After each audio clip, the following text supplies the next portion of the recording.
You are listening to Blackout Radio. My name is Daniel Voss, and I need you to stay with us right now.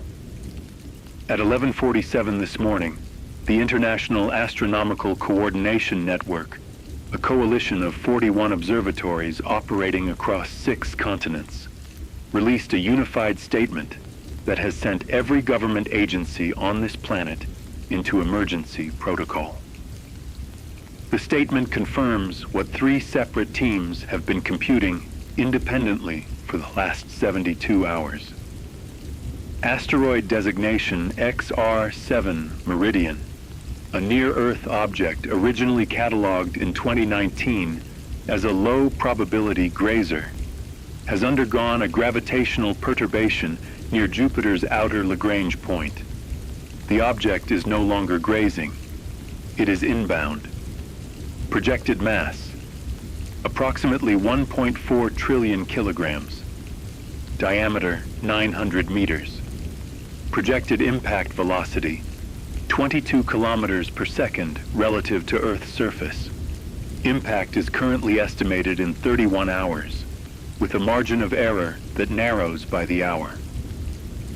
I want to be precise here so that nothing is misunderstood. This is not a drill. This is not speculation. This is the confirmed, peer-reviewed, multiply-verified conclusion of the largest coordinated astronomical network in human history. We are receiving official communications as quickly as they arrive, and we will not stop broadcasting. Stay with us.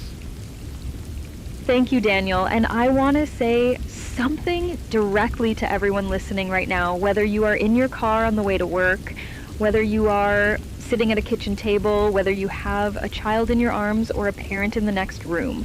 What you are feeling in this moment, that cold, still, suspended sensation, that is not weakness. That is the most human response imaginable. We have always, as a species, faced threats that seemed too large to hold in the mind all at once, and every single time in every corner of this world, people have found one another. They have made phone calls, they have knocked on neighbors' doors, they have held strangers. That is what I want you to do right now, even as we continue to bring you information.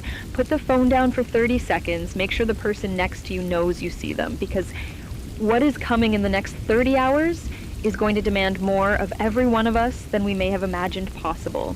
And we begin it together here at 11:52 in the morning on Blackout Radio. Let me give you the geographic specifics as we have them confirmed at this hour. The projected impact zone has been calculated using 17 independent trajectory models. The current best estimate impact corridor runs diagonally from the northeastern Atlantic Ocean, approximately 400 kilometers west of the Azores island chain, through the central Atlantic, toward the coastal regions of West Africa. The models disagree by a margin of roughly 600 kilometers in either direction. That margin sounds large, but in practical terms, it means the central trajectory, the highest probability zone, is pointing directly at open ocean. The worst-case trajectories shift the impact point toward the coastlines of Morocco, Mauritania, Senegal, or on the opposite end of the corridor, toward the eastern coastlines of Brazil and Venezuela. At this moment, based on the most current orbital computations provided by the IACN, the probability of a direct land impact remains at 19%. However, and this must be understood clearly, a 900-meter asteroid impacting deep ocean does not spare coastal populations. The resulting wave event, which models describe as a mega tsunami with initial height projections between 90 and 400 meters at origin, would propagate outward in all directions from the impact point at speeds between 700 and 900 kilometers per hour. The Atlantic basin would be fundamentally redrawn within hours of impact. We are talking about coastlines from Nova Scotia to Cape Town. And while Daniel gives you those numbers, Klaes, and please listen to them because they matter, I want to tell you about what is already happening on the ground. We have been monitoring our listener message system, which has been overwhelmed since the IACN statement went public approximately 40 minutes ago. I am looking at thousands of messages, and I want to share a few. A woman named Rosario, writing from Lisbon, Portugal, says, "My husband is a fisherman. He is out at sea. I cannot reach him. Please, if anyone knows how to help us, please say something. We are going to try to get you information about maritime emergency response as soon as we have it confirmed, Rosario." Another message from a man named James in Lagos, Nigeria. "I am a nurse at Lagos University Teaching Hospital. We just received evacuation orders, but we have 400 inpatients. 400. Where do we take them?" James, you are not alone in that question, and we are going to speak to that directly. And one more from a teenager in Recife, Brazil, who writes simply, "I am 15. I am scared. Is this real? Yes, it is real, and you deserve to know that, and you deserve to be heard." We are now approximately 1 hour into confirmed public knowledge of this event. The response from governmental bodies has been extraordinary in scope and chaotic in execution, which is, frankly, what the models predicted. The President of the United States has invoked the National Emergency Act, activating all 52 FEMA regions simultaneously. The European Union Emergency Council convened an emergency session 17 minutes after the IACN statement, the fastest convening in the Council's history. The United Nations Secretary General has called for an Emergency Security Council session that is currently underway.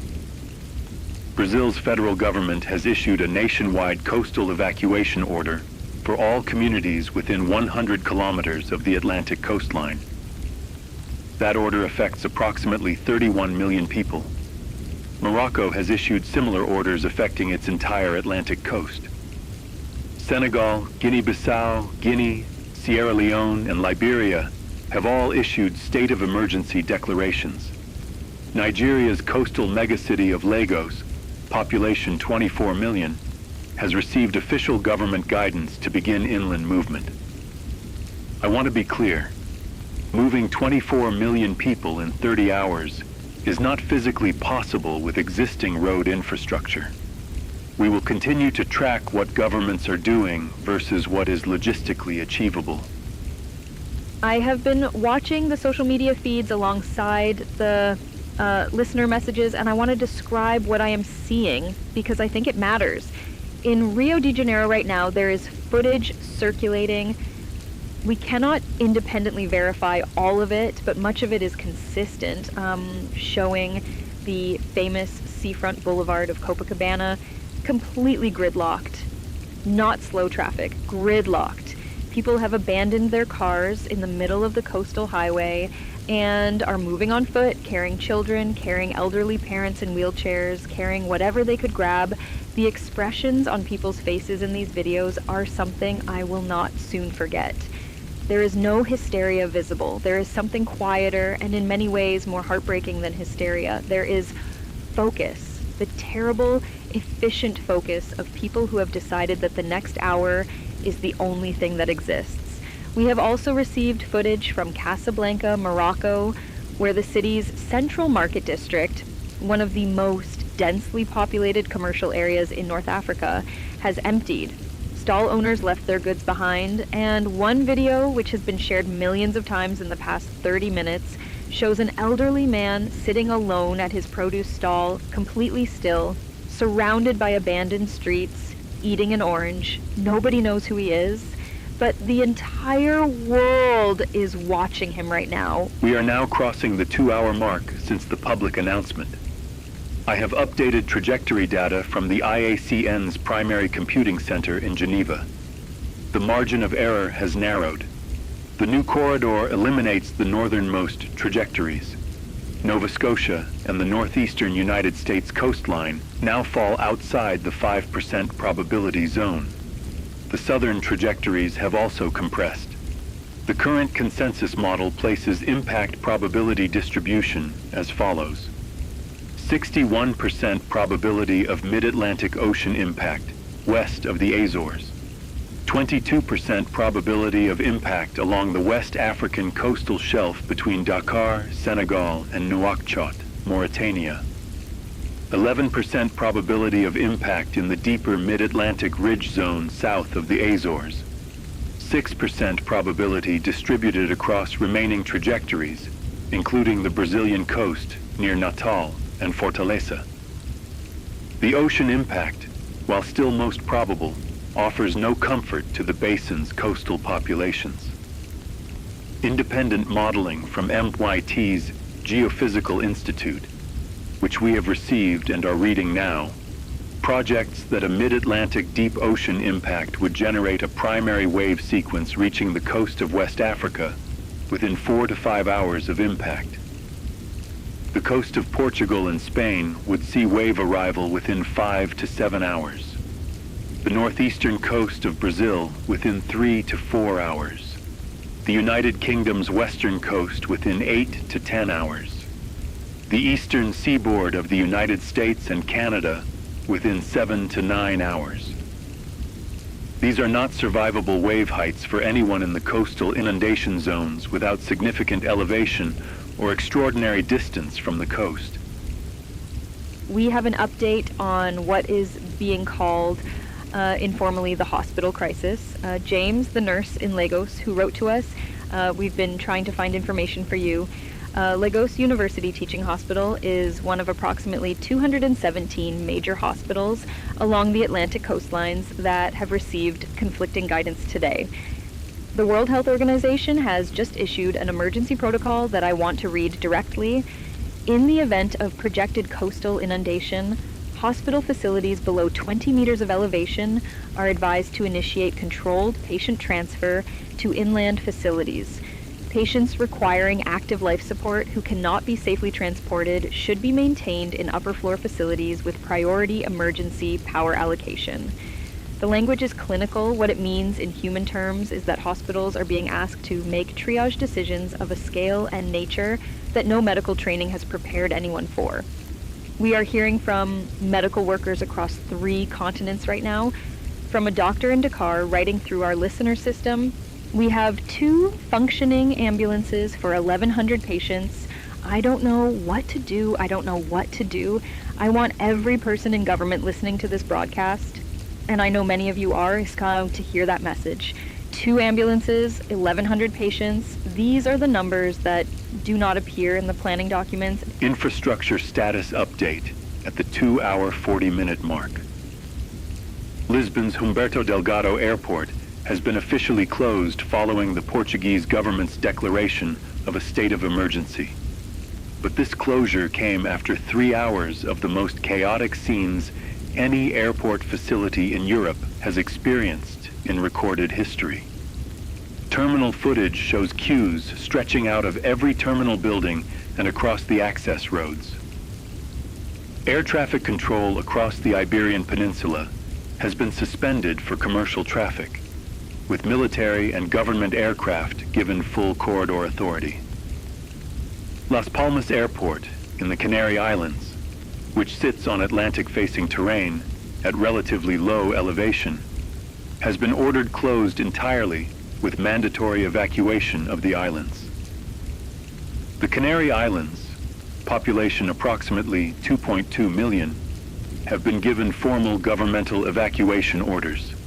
The Spanish government estimates that air and sea transport can evacuate approximately 300,000 people from the Canaries within the available window. The remaining population is being directed to the highest available terrain on each island. Tenerife's Mount Teide, at 3,700 meters, has been designated an official refuge point. We are receiving reports of extraordinary traffic on roads leading to the mountain. Vehicles stalled, fuel stations running dry, people moving on foot up mountain trails. Internationally, every major Atlantic-facing airport is reporting effective shutdown due to traffic volume. The air traffic control system, the most complex logistical network ever created, is overwhelmed. I want to give you a quiet moment in this broadcast, not silence, because silence would feel wrong, but a moment to just be with what we are telling you. It has been nearly 3 hours since the world changed. 3 hours. In 3 hours, a fisherman's wife in Lisbon still has not found her husband. A 15-year-old in Recife is somewhere, we don't know where, probably with their family, probably moving away from the coast. The old man at his market stall, we have just learned his name from people in Casablanca who recognized him. His name is Ibrahim. He is 81 years old. He has sold produce at that market for 54 years. And when the crowds fled and the streets emptied around him, he stayed. His family is calling him. A reporter who reached him by phone says Ibrahim told them, "This is my place. I have always been here. If God wants me, he knows where to find me." That is one man's choice, and I am not here to judge it.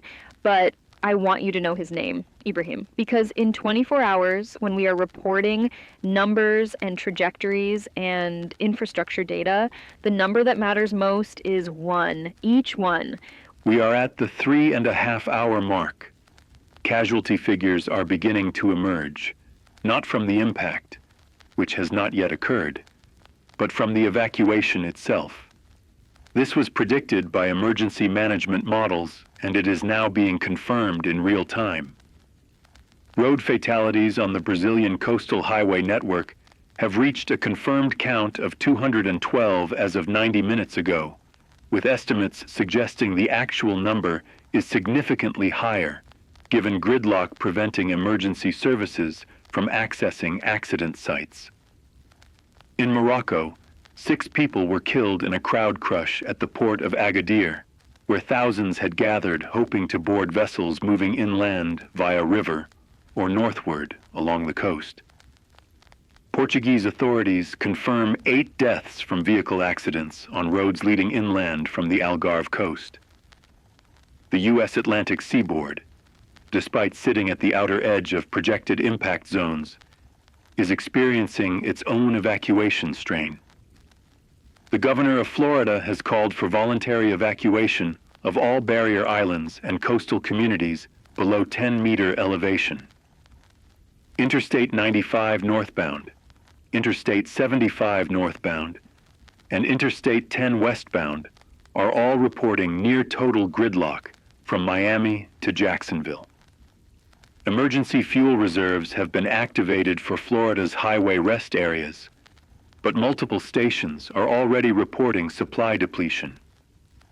The cascading pressure of millions of simultaneous evacuation decisions is straining a road network that was not designed for unidirectional mass movement. A listener named Priya, writing from the city of Natal in northeastern Brazil, which sits, for anyone not familiar with Brazilian geography, directly on the Atlantic coast at one of the easternmost points of the South American continent, writes to us, "My neighbor, Dona Carmen, is 92 years old. She cannot walk without assistance.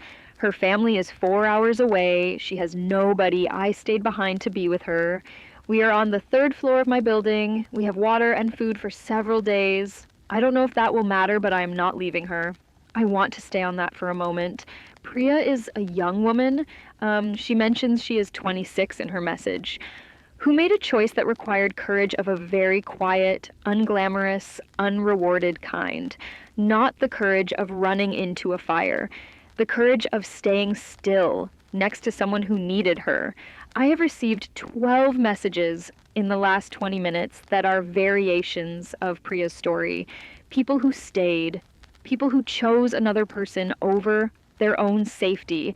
I don't have language adequate to what that means, but I want you to know it is happening in apartments and houses and care facilities up and down the Atlantic coast right now at this moment.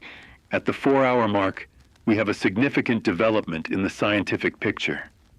NASA's Planetary Defense Coordination Office, working in conjunction with the European Space Agency and the IACN, has issued an updated statement that I am going to read in full. As of 1400 hours UTC, revised orbital mechanics incorporating the most current radar tracking data from Goldstone Solar System radar and the Arecibo successor array confirm the following. XR7, Meridian's impact probability has increased to 97.3%. The remaining 2.7% represents scenarios in which atmospheric entry vector could produce skip-out, a grazing trajectory that would see the object partially enter the atmosphere and deflect back to space. This scenario, while mathematically present in our models, requires a specific entry angle that current tracking does not support. Impact time is now estimated at 19 hours and 14 minutes from the time of this statement. The impact zone has further converged. Highest probability impact point is now designated as Atlantic Ocean. Coordinates approximately 32 degrees north, 38 degrees west, placing the impact approximately 900 kilometers west-southwest of the Azores. This is an open ocean impact on the mid-Atlantic ridge. All Atlantic Basin coastal communities below 50 meters of elevation should be considered within the inundation risk zone. That statement was issued 4 minutes ago. We are among the first to broadcast it in full. The Azores, I want to say something about the Azores for any listeners who may not know the islands. The Azores are a Portuguese archipelago, 9 islands sitting out in the Atlantic like a fistful of green gems thrown into gray water. The total population is about 240,000 people. The government of Portugal has been attempting evacuation by sea and air since the first trajectory calculations pointed toward the mid-Atlantic. Portugal's Navy has dispatched every available vessel. The Portuguese Air Force has been running continuous flights, but the Azores are 1,500 kilometers from Lisbon. The math is brutal. We have received a message from a man named Tiago who says he is on the island of São Miguel, the largest of the Azores. He says the airport has been running evacuation flights, but the list is too long. There are people camping on the runway, the volcano on this island, so Sete Cidades, like there are people climbing it right now, thousands of people, because it is the highest ground. I am going with my wife and our daughters. If you are listening, tell our mother in Faro that we love her. Her name is Beatriz. Tiago, we hear you. Beatriz and Faro, your family loves you. We are now 5 hours and 20 minutes into this broadcast. I want to walk through the infrastructure picture as it stands globally, because what has happened in 5 hours to the systems that run modern civilization is staggering in scope. Commercial aviation across the entire Atlantic basin has functionally ceased. The International Air Transport Association confirmed 40 minutes ago that over 4,000 commercial flights have been canceled or diverted in the last 3 hours alone, representing approximately 600,000 stranded passengers. European rail networks are overwhelmed beyond any historical precedent. Paris's Gare du Nord and Gare Montparnasse are reporting platform crowds that have forced closure of multiple entrances. The Eurostar tunnel under the English Channel is operating at maximum capacity, with trains departing every 12 minutes. London's Waterloo Station has been declared a critical crowd emergency, and the Metropolitan Police have sealed 3 of the main entrances. Port operations across the entire Atlantic seaboard have effectively ceased for commercial cargo. The Port of Rotterdam, the busiest in Europe, has suspended cargo operations and is now exclusively handling humanitarian and emergency government vessels. The Port of Santos in Brazil, one of the busiest in the southern hemisphere, reports total standstill. Global supply chains, which were already fragile while following the disruptions of the previous decade, are experiencing a shock for which there is simply no recovery plan, because no recovery plan assumed a 31-hour warning before an extinction-class geological event. I'm going to read you a statement that came from an unusual source. It came from the principal of a primary school in the city of Conakry, Guinea. The school's name is École Primaire de l'Espoir, and the School of Hope. In English, the principal, a woman named Fatoumata, sent a message to our listener system that said, "We have 312 children in this school today. Many parents have not been able to come for them because the roads are blocked. I have kept all the children here. We have moved to the upper floors. My teachers are all still here. Every single one of my teachers is still here. We are telling the children stories. We are singing. We are keeping them calm. We will not leave them. 312 children. And every teacher stayed. I keep thinking about what it takes to be one of those teachers. To look at your phone, to understand what is coming, and to look back at the child in front of you and choose to stay in that room in that moment. That is not small. That is one of the largest things a human being can do. We have casualty updates at the 6-hour mark, and I want to present them carefully. Total confirmed deaths related to the evacuation event, not the impact again, which has not occurred, stand at approximately 1,400 globally as of 90 minutes ago. That figure is expected to be significantly undercounted given the communication failures affecting multiple regions. The breakdown by region: Brazil's coastal highway network, approximately 640 confirmed deaths from traffic accidents, medical emergencies during evacuation, and at least 3 incidents of crowd crush at ferry terminals on the coast near Salvador and Fortaleza. West Africa, approximately 310 confirmed deaths across Senegal, Guinea, Mauritania, and Morocco, primarily from crowd crush and vehicle accidents. Europe, the Iberian Peninsula reports approximately 130 deaths. The Canary Islands report 47. United Kingdom coastal regions report 23, primarily related to vehicle accidents on roads leading inland from coastal Devon, Cornwall, and Wales. The United States Eastern Seaboard reports approximately 60 deaths related to evacuation activities. We are also receiving reports of what emergency management analysts call shelter-in-place deaths, people who, for reasons of age, disability, or circumstance, were unable to evacuate and who have died from medical emergencies during the chaos, unable to access emergency services that are at capacity. We don't have reliable numbers for that category yet. 7 hours, we are 7 hours into this. I want to tell you what the world sounds like right now from the messages we are receiving. In Dakar, Senegal, a listener says the call to prayer came at its usual time and that people stopped on the road where they were and prayed. Traffic stopped, people got out of vehicles, and for a few minutes the road was quiet with prayer.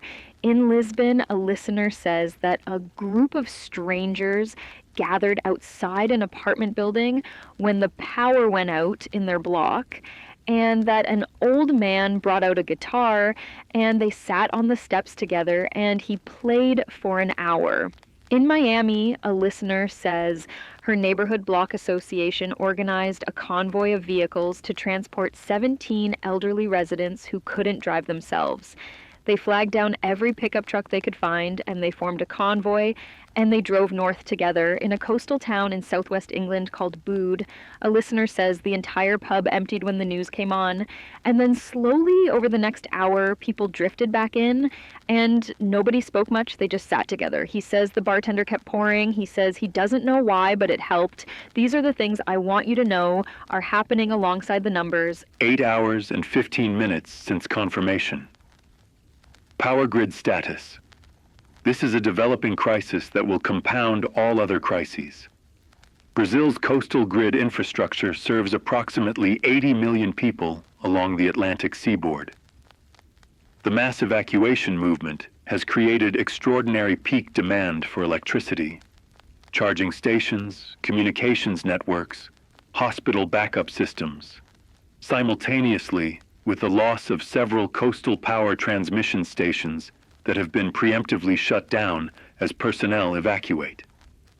As of 40 minutes ago, rolling blackouts are affecting portions of Rio de Janeiro, Salvador, and Recife. The entire state of Alagoas is without reliable grid power. In West Africa, the situation is more severe. Senegal's national grid is operating at approximately 40% capacity with multiple substations abandoned as personnel flee coastal areas. Morocco's National Electric Authority, ONEE, has confirmed that the coastal cities of Agadir, Essaouira, and Safi are operating on emergency generator power only. In Europe, Spain's Red Electrica reports stable grid function across the interior, but the Canary Islands grid has been lost. The entire archipelago is dark except for emergency generator systems. Portugal's grid remains functional for now, but with the caveat that fuel supply for backup generation is running low at several critical nodes. The United States grid is under strain along the eastern seaboard, but FEMA reports no major outages at this hour. The military has pre-positioned mobile generation units at critical infrastructure nodes from Maine to Georgia. We have received a message that I want to share in full because it captures something important. It comes from a man named Alexander, who describes himself as a retired Polish sailor living in the Azores on the island of Fayal. He writes, "I am 73 years old. I have been to sea in storms that would make your blood freeze. I have seen waves that swallowed fishing boats whole. I know the ocean." And let me tell you what the ocean is right now as of this morning. It is calm. The Atlantic is flat and still and beautiful. The light on the water is extraordinary. I have been sitting on my terrace since the news came looking at this ocean, and I cannot reconcile what you are telling me with what I am seeing. The most violent thing in all of known history is going to arrive from somewhere under that flat blue surface, and it looks like paradise. I made my decision. I am not leaving. I am a sailor. I will meet the sea the way a sailor should. I am not frightened. I am 73 years old, and I have lived well, and I am looking at the most beautiful water I have ever seen. Alexander, I don't have words for you except these. We see you out there on that terrace, on that still, flat, blue, beautiful water. 10 hours into this broadcast, I want to update casualty figures and global response status. Confirmed evacuation-related deaths have risen to approximately 4,200 globally. The figure includes a significant update from the West African theater. A ferry vessel operating emergency evacuation runs between Dakar and inland river access points, capsized approximately 2 hours ago due to gross overcrowding. The vessel, the MV Kumba Castel, was rated for 250 passengers. Eyewitness accounts and rescue operations suggest it was carrying between 600 and 800 people when it overturned approximately 4 kilometers offshore. Rescue operations are underway, but sea conditions have been complicated by the extraordinary volume of vessel traffic in the area. Confirmed dead from this incident alone, 112. Missing, estimated 300 to 400. It is the largest single loss of life event of the evacuation period so far. On the governmental response side, the United Nations has formally activated its International Disaster Response Framework for the first time ever for a pre-impact event. The framework was designed for use after disasters. Its activation before an impact is legally unprecedented. The UN Secretary-General has formally requested that all nuclear-armed states stand down from any elevated alert status that may have been triggered by command and control disruptions, and that all space-capable nations share real-time tracking data. So far, that request has been honored by all parties. 11 hours. I want to acknowledge that many of you listening have probably not slept since this news arrived. I know our team here at Blackout Radio is not. I want to tell you what is happening in the studio right now because I think you deserve to know. Daniel and I have been at this desk for 11 hours. We have coffee going cold at our elbows. We have printouts stacked in 3 piles, confirmed information, unconfirmed information, and things we cannot yet report. The technical staff in the room are extraordinary. They have not left. The overnight team, who were not scheduled to come in until midnight, have all arrived hours early. I want to tell you about Our producer, a woman named Shonda, who has a 6-year-old daughter that her mother drove inland when the news broke. Shonda has been in this control room behind this glass for 11 hours. She hasn't cried once. I have once. I want you to know that. There are moments when the words I'm reading and the weight of what they mean arrive in my chest at the same time, and I had to stop and breathe for 30 seconds. Daniel reached over and put his hand on my shoulder. We are human beings in here doing our best, the same as you. Whatever you are doing right now, wherever you are listening, you are not alone. 12 hours, midpoint. Let me give you the comprehensive situation report as it stands. Impact is now 11 hours and 40 minutes away, with a margin of error of plus or minus 47 minutes. The impact zone is effectively confirmed. Mid-Atlantic Ocean, approximately 900 kilometers west-southwest of the Azores. The trajectory is no longer subject to meaningful revision. The asteroid is visible to the naked eye from parts of the Western Hemisphere as of 2 hours ago. Observers in the Canary Islands, the Azores, and the eastern coast of Brazil have reported seeing what looks like an unusually bright, moving star in the night sky. It is not a star. It is a 900-meter rock traveling at 22 kilometers per second. It will arrive. Global evacuation status. Brazil reports that approximately 14 million people have moved from coastal zones out of a target population of 31 million in the primary risk zone. West Africa's coastal nations have moved an estimated 3 to 4 million people, though verification is difficult given communications failures. European Atlantic coastlines have successfully moved the majority of mobile populations, but estimates suggest between 2 and 4 million people remain in high-risk zones across Spain, Portugal, Morocco, and the Azores. In the United States, the National Hurricane Center, repurposed as the Federal Tsunami Response Coordination Hub, reports that the Eastern Seaboard Voluntary Evacuation Order has resulted in approximately 35 million people moving from coastal areas. That is the largest single coordinated population movement in American history.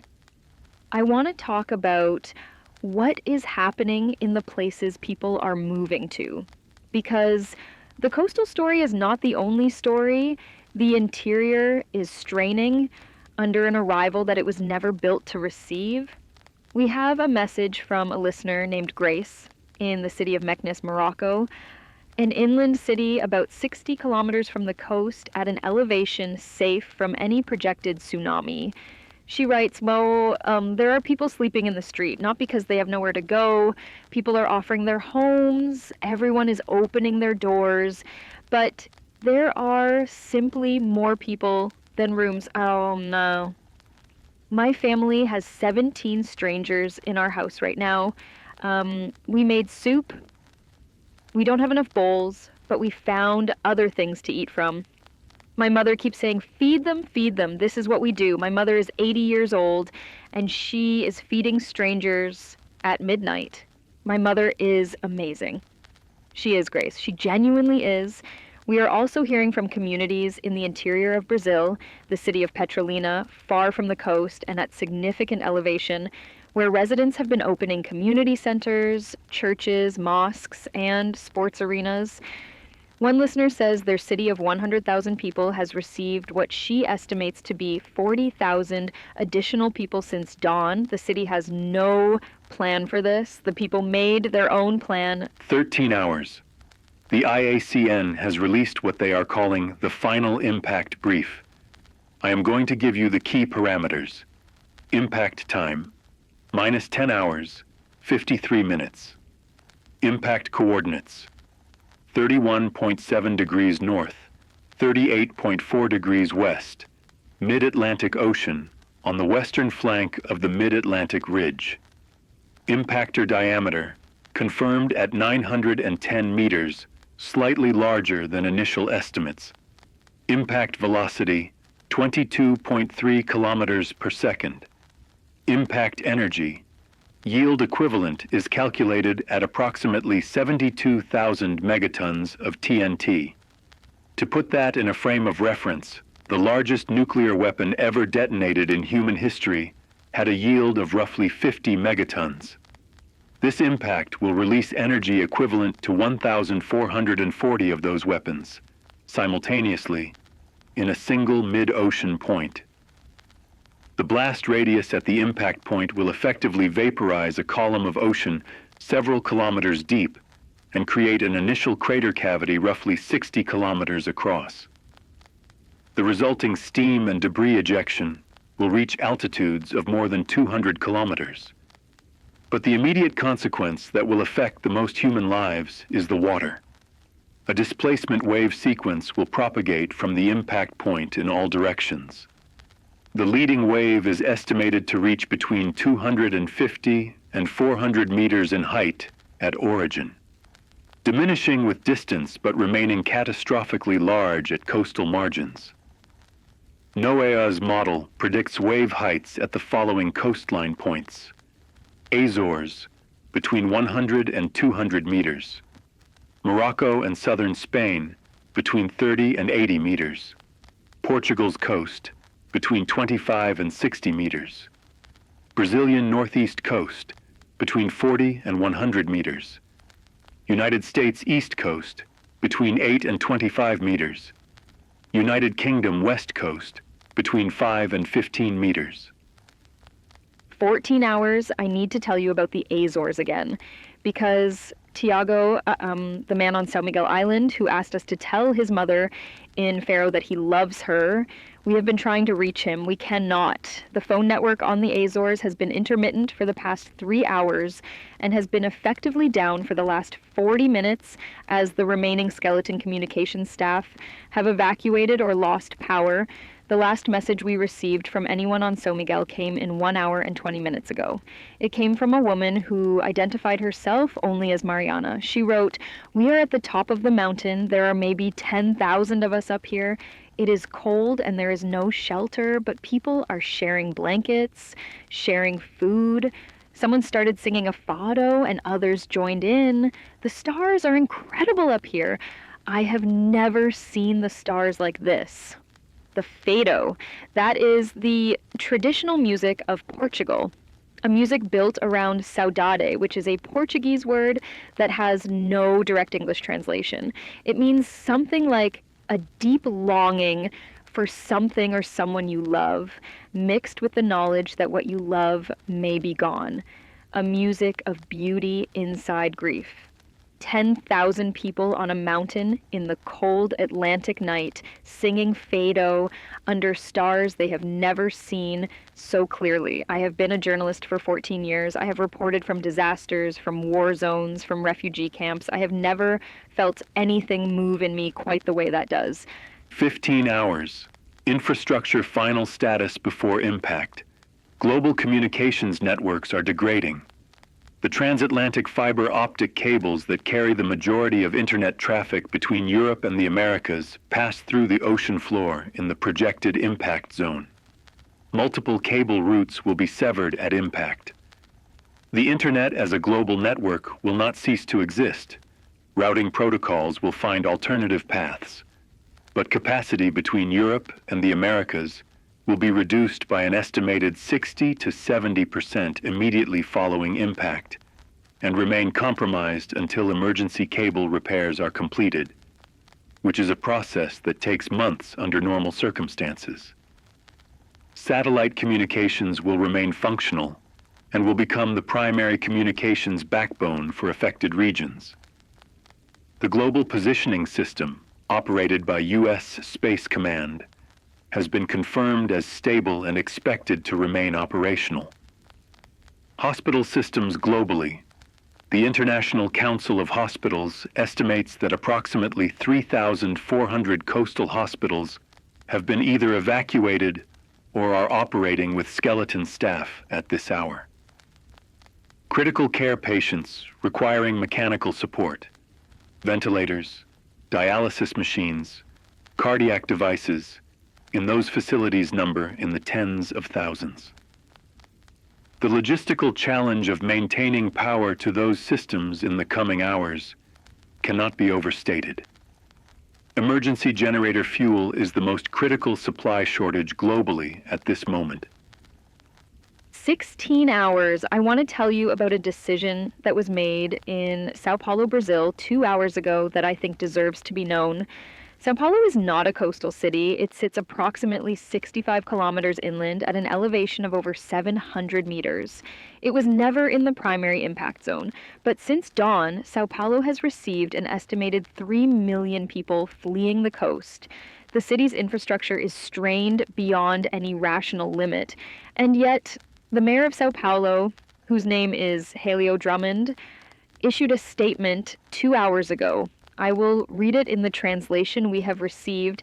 He said, "Sao Paulo is not a city. Sao Paulo is a people. There is no capacity limit today. There is no ordinance, no permit, no regulation that applies today except one. If someone needs to come in, we let them in. If someone needs to eat, we feed them. If someone needs to sleep, we find them floor space."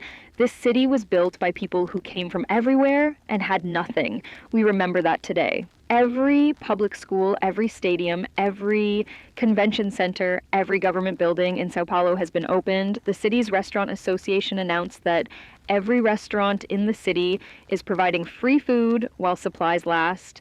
The transit authority is running buses on every route continuously, free of charge.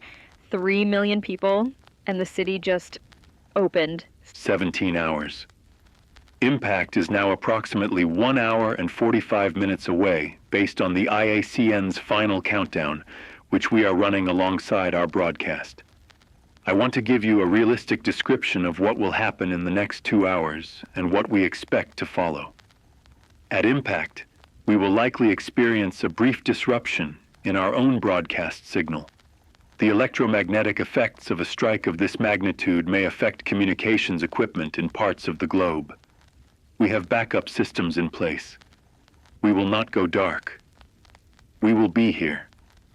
In the minutes following impact, seismic monitoring networks will detect what will likely be the largest earthquake signature ever recorded on the global seismic network. Not because the asteroid creates a traditional earthquake, but because the energy transfer into the ocean floor will propagate through the Earth's crust. Coastal populations that can feel ground trembling after impact should understand that this is a seismic wave preceding the water. The water wave, the tsunami, will arrive at the Azores, or what remains of the Azores given the proximity of some islands to the impact zone, within roughly 20 to 40 minutes of impact. It will arrive at the coasts of Morocco and Portugal within 4 to 5 hours. At the Brazilian northeast coast within 2 to 3 hours. At the U.S. eastern seaboard within 7 to 8 hours. All coastal warning sirens in functioning areas should activate automatically upon seismic detection. If you are in a coastal area below 50 meters of elevation and you have not yet moved, you must move now. Not in 5 minutes. Now. 17 hours, 30 minutes. I want to speak to the people who cannot move, the people in hospitals on ventilators, the people in nursing homes who were left behind, the people who are too old or too sick or too isolated to get out, the people who made the choice, like Ibrahim in Casablanca, like Alexander on Fayal, to stay. I want you to know that we are thinking about you, that this broadcast is for you as much as it is for anyone, that whatever is coming in the next 90 minutes, you will not face it forgotten or invisible. The people of this world know you are there, and I want to say one more thing, and I want to say it plainly. There have been, in the last several hours, acts of extraordinary cruelty alongside the acts of extraordinary love.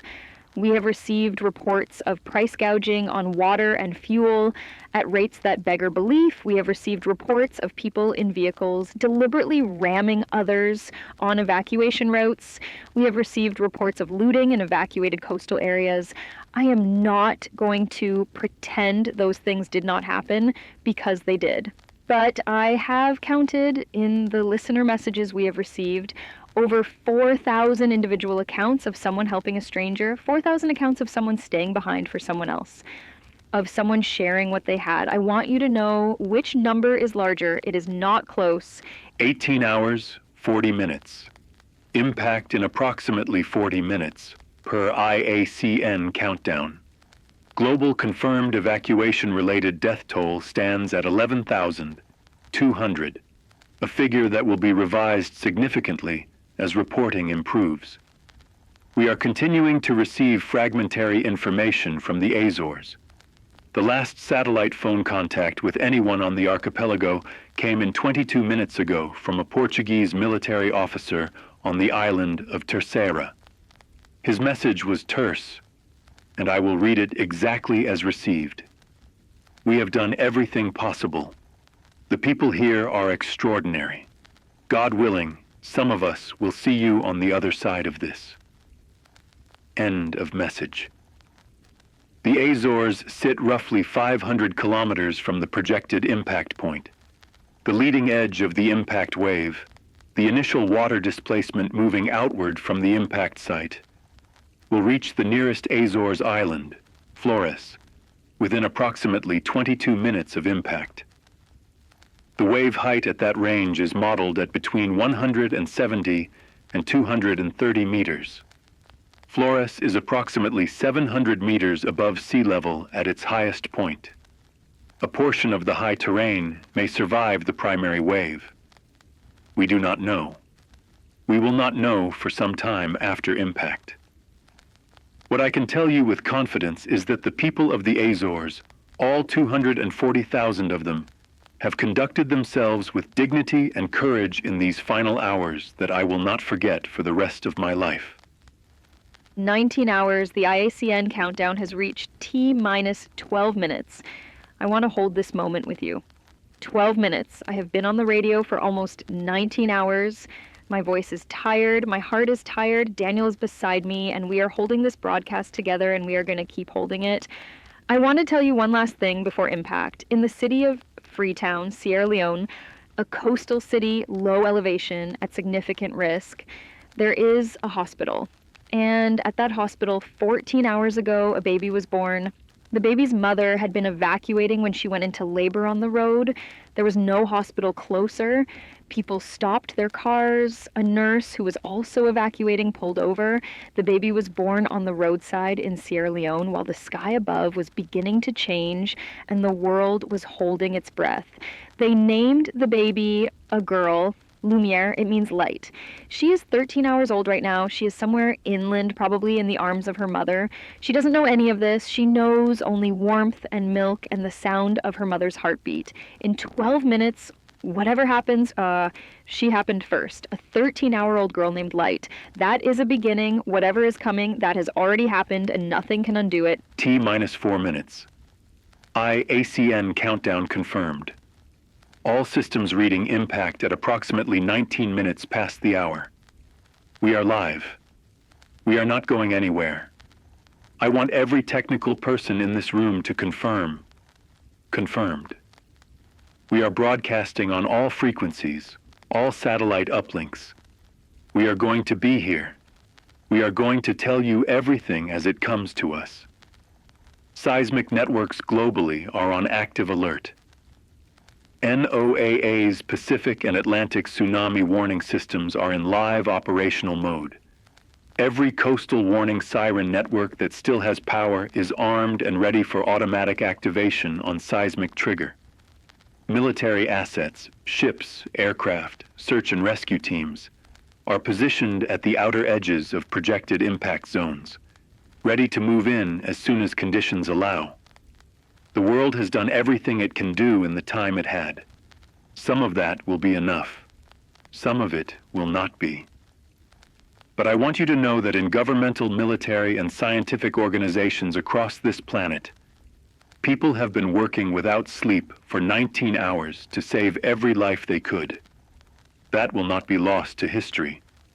Whatever comes next will not erase that. T-minus 90 seconds. I can hear the countdown in my earpiece from the IACN feed. I am going to stay on air. I am going to breathe. My name is Maya Ross, and I am here with Daniel Voss, and we are at Blackout Radio, and we are with you. Hold on to the person beside you, or if you are alone, I want you to know I am here. This microphone is here. This broadcast is here. Wherever you are not.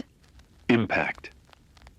The IACN has confirmed seismic arrays globally are registering. The signature is coming in now. Richter equivalent reading of 9.7 on the Pacific array, 9.8 on the Eurasian array. This is the largest seismic event in recorded human history. We have lost the IACN direct feed momentarily, which is expected. The transatlantic fiber networks, we expected this. We are staying on air. Our satellite uplink is nominal. We are here. We are here. Please stay with us. We are 21 hours into this broadcast. It has been 2 hours and 3 minutes since impact. We are receiving data now. I want to tell you what we know, and I want to tell you we are both still here, we are both okay, and we are not going anywhere. In the first minutes after impact, we lost contact with the majority of our Atlantic-facing relay stations. Our satellite systems remained functional throughout. The seismic event, a magnitude 9.8 equivalent confirmed, was felt on every continent. The ground movement was registered in Tokyo. It was registered in Sydney. It was registered in Cape Town and in Cairo and in Chicago. Seismologists are describing the reading as unlike anything in the historical record. More data is coming in every minute. We now have confirmation from maritime vessels operating outside the impact zone that the initial wave, the primary tsunami, is propagating exactly as modeled. Vessel reports from the mid-Atlantic describe a wave sequence moving eastward and westward from the impact zone at approximately 900 kilometers per hour. The wave height at a distance of 400 kilometers from impact was measured by a maritime vessel's instruments at, I need you to prepare yourself for this number, 61 meters. That is the height of the wave at 400 kilometers distance. It has been attenuating as it travels. But what it will reach the coast as is still catastrophic. 21 hours, 30 minutes. Information is arriving in fragments, and we are going to give it to you as we can verify it. The Azores, as expected given their proximity to the impact site, are effectively gone. We are receiving satellite imagery from the French military that has been shared with international media, and I want to describe what we are seeing. The island of Flores, the closest major island to the impact point, does not appear on the imagery. The island of Fayal, where Alexander, the 73-year-old Polish sailor, was sitting on his terrace watching the sea, shows significant surface remaining above a debris and wave line, but the lower and coastal portions of the island are unrecognizable. Terceira shows portions of the high central terrain still present. São Miguel, the largest island, where Tiago climbed the mountain with his wife and daughters, shows the central volcanic massif above the wave inundation line. There is land visible. There are peaks.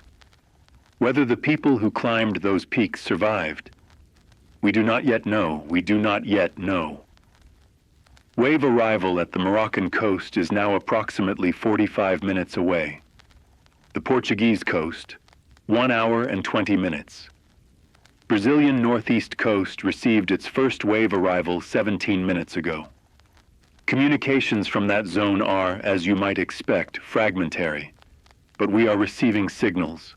22 hours, I have to tell you about Brazil, because the first reports are coming in and they are what we feared, and they are also something else. The wave arrived at the northeastern Brazilian coast approximately 25 minutes ago. Cities like Natal, Fortaleza, and João Pessoa received wave heights that are being initially estimated from satellite and aerial observation at between 30 and 65 meters in the primary surge.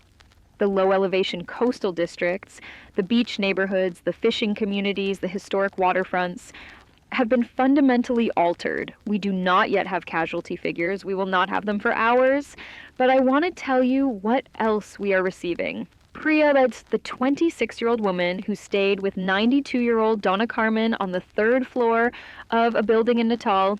Priya has just reached us. Her message came through a cellular relay that is still partially functioning. She says, "We are alive. The water came to the second floor. We are on the third floor. We are wet, but we are alive." Donna Carmen is singing. She is actually singing. She is singing a song from her childhood. I don't know the words, but I am singing with her. Priya and Donna Carmen are alive. The third floor held. They are wet, and they are singing, and they are alive. 22 hours, 40 minutes. The wave has reached the coastline of Morocco and southern Portugal within the last 20 minutes.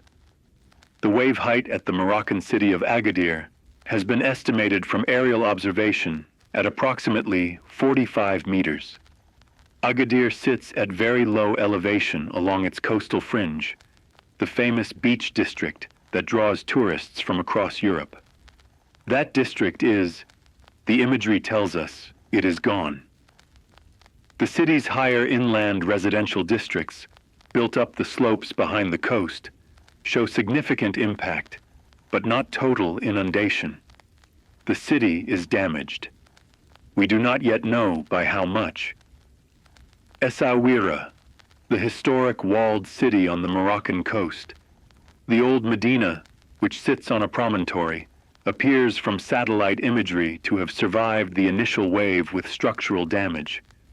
The lower fishing harbor, gone. Casablanca, further north, appears to have received a significantly smaller wave, perhaps 8 to 12 meters, owing to the protective geometry of the coastline and the wave's energy dissipation over distance. The wave reaching the Portuguese Algarve coast is being described by a military drone operator as, and I am reading directly, a wall. It looks like a wall.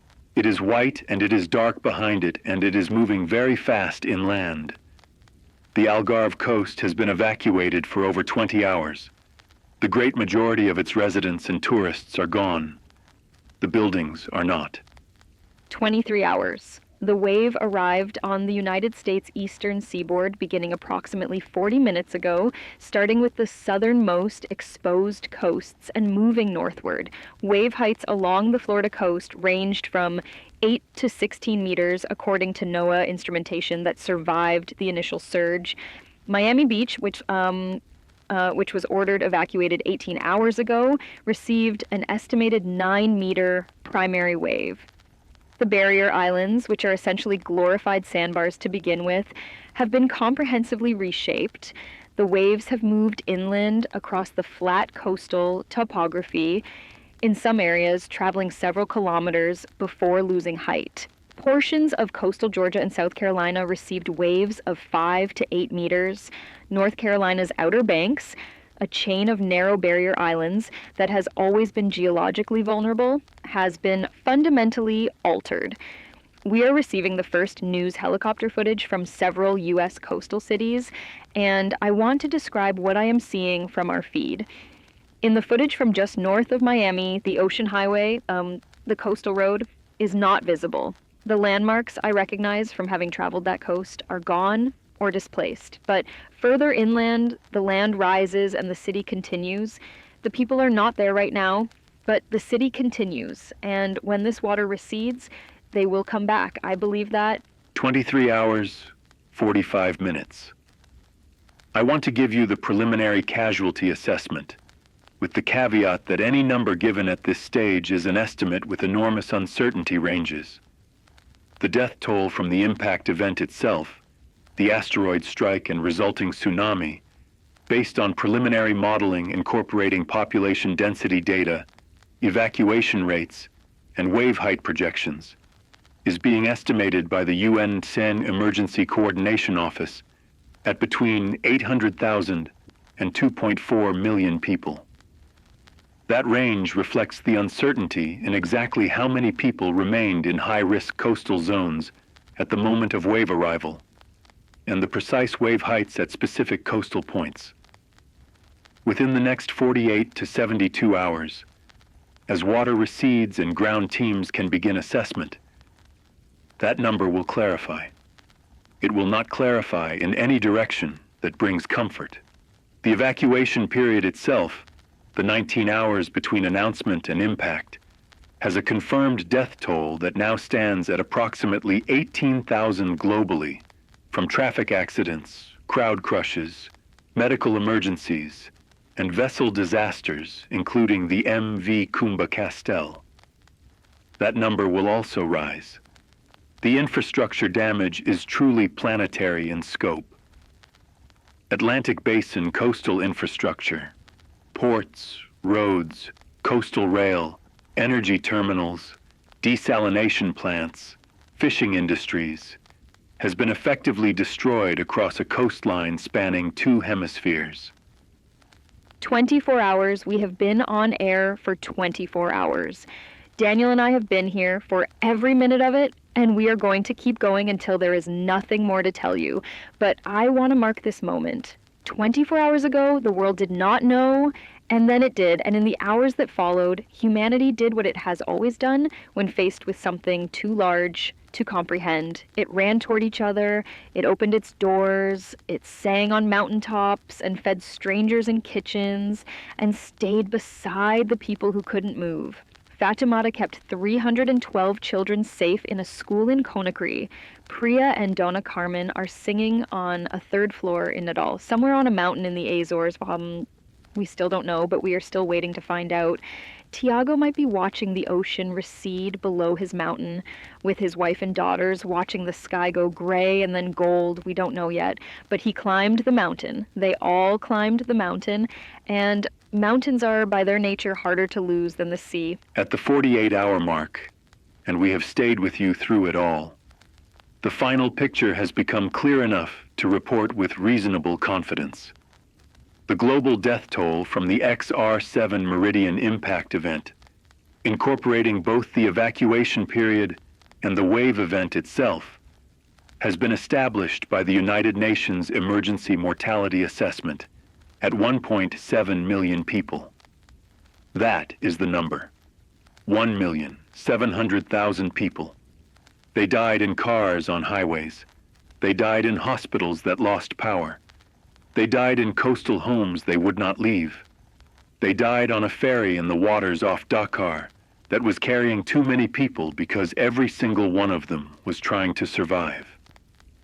They died on islands in the middle of the Atlantic Ocean, on terraces watching the most beautiful water they had ever seen. They died, and we name this number not as a statistic, but as a weight that the living must now carry. The Azores, the 9 islands, were not destroyed. 3 islands, Flores, Graciosa, and Corvo, were effectively submerged to their lower and middle elevations. Their populations had largely evacuated. The high peaks remain. The other 6 islands, including São Miguel, where Tiago climbed the mountain, survived with catastrophic coastal damage but intact interiors. Tiago reached us 6 hours ago. He and his wife and their daughters are alive. They watched the wave from the mountaintop. He said it looked like the sea breathing in. He said the sound came before the water. He said his daughters held on to him, and he held on to his wife, and they did not let go. The world that remains. Let me tell you about the world that remains. 31 million people who lived along Brazil's Atlantic coast have been displaced. The majority will return. The coastal cities, Natal, Fortaleza, Recife, Salvador, are damaged but not destroyed. Their inland districts, their elevated neighborhoods, their historic centers survived. Rio de Janeiro's famous coastline will take years to restore, but the city is there, the people are there. In Morocco and Portugal, the damage is severe and uneven. Coastal resorts destroyed, ancient fishing villages gone, harbor districts drowned, but the interior populations of both countries are intact and the governments are functioning. Lagos, Nigeria, the great megacity on the West African coast, received a wave of approximately 12 meters in its lowest lying coastal districts. The damage is severe, but 24 million people cannot be drowned. They went inland. They are coming back. The United States eastern seaboard suffered significant damage to barrier islands and low elevation coastal zones from Miami to Boston, but no major American city was destroyed. The wave hit the waterfront, the city continued behind it.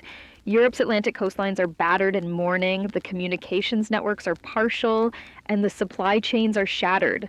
But the grid is coming back on, city by city, inland first, coast to follow.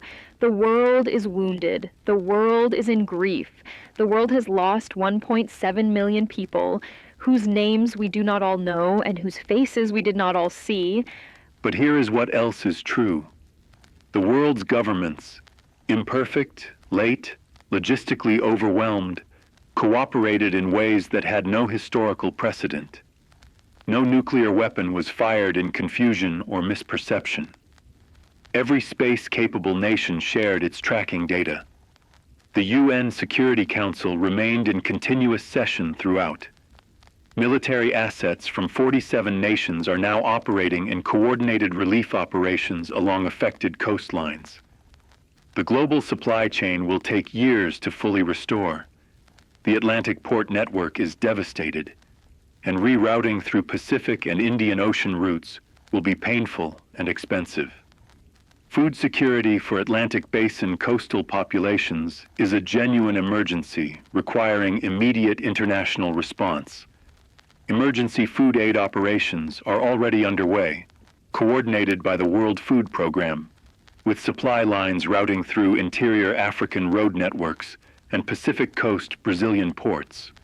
Power restoration is following the model of hurricane recovery at unprecedented scale, and the estimate for restoring basic grid function to the majority of affected Atlantic coastal regions is between 3 and 18 months, depending on infrastructure severity. Long-term consequences are significant, and clear-eyed assessment demands we name them. Global agricultural disruption from the partial atmospheric particulate event, fishery destruction along Atlantic margins, and the permanent alteration of every Atlantic-facing coastline in the world. These are consequences that will be measured in decades.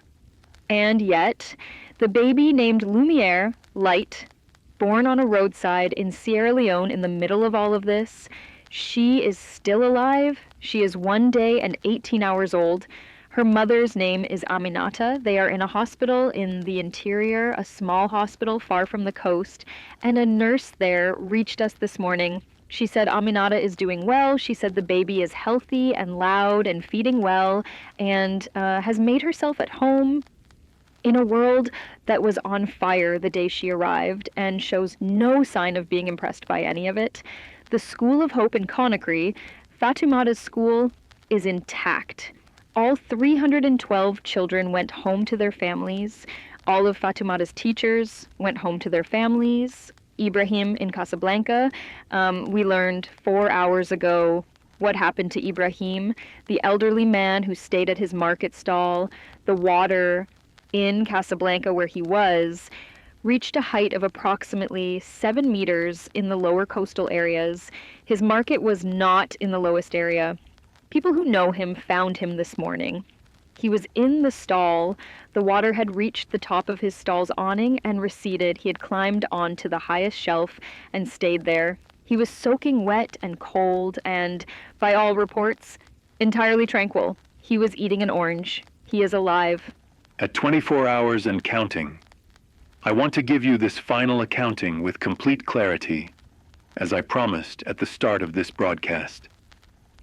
The asteroid XR7 Meridian struck the mid-Atlantic Ocean. It did not hit land. The probability of a land strike was 19%, and in this one particular thing, the odds held in our favor. The impact was real. The waves were real. The deaths, 1,700,000 of them, are real. The infrastructure destruction is real. The loss is real and enormous, and it will be measured and mourned for generations. But the world did not end. The human species did not end. Civilization did not end. The Atlantic Basin is damaged beyond anything experienced in recorded history and will take a generation to rebuild. And it will be rebuilt. Because 1.7 million people died and 7.8 billion people did not. Because every city that lost its waterfront still has the city behind the waterfront. Because every nation that lost its coast still has the nation behind the coast.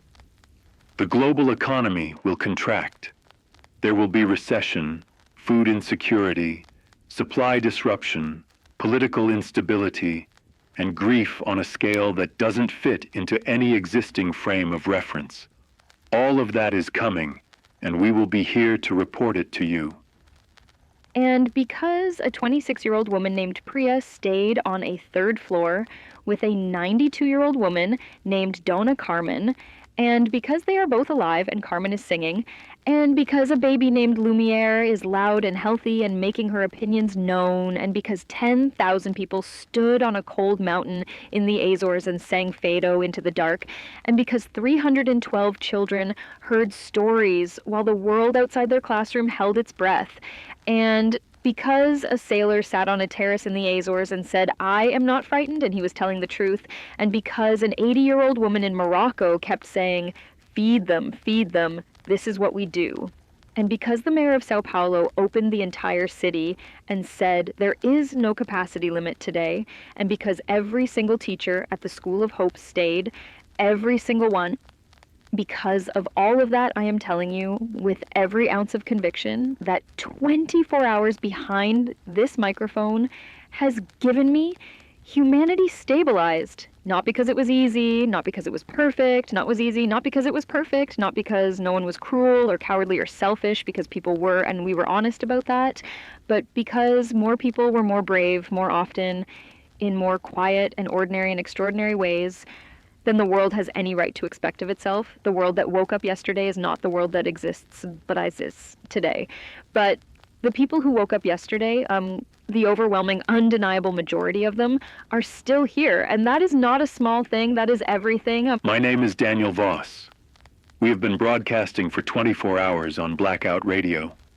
Stay tuned for continuing coverage of relief operations, international aid coordination, and ongoing impact assessment as information reaches us. We are not going anywhere. My name is Maya Ross, and wherever you are, on a mountaintop, on a third floor, in a city that opened its doors, in a car on an inland highway, in a house that smells like your neighbor's soup, you made it through the night, so did we. This is Blackout Radio. We'll be right here.